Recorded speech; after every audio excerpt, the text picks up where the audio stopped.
Hello viewers, आज मैं बहुत ही छोटा एक कृष्णा मूर्ति को कलर करके दिखाऊंगा। वीडियो अच्छा लगे तो वीडियो को लाइक कर देना और चैनल पर पहली बार आए तो चैनल को सब्सक्राइब कर देना।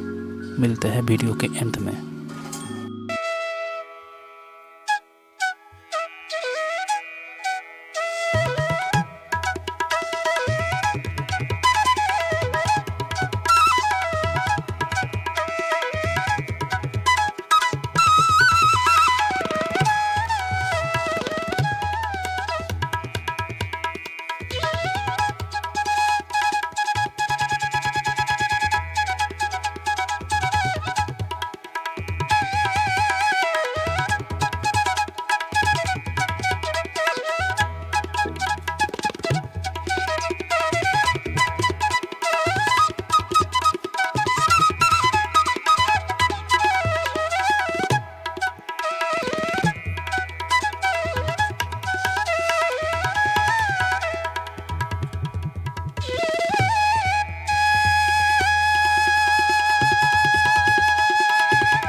ऐसे ही बहुत सारे वीडियो देखने के लिए वीडियो पे कमेंट करें और चैनल को सब्सक्राइब करके रखिए।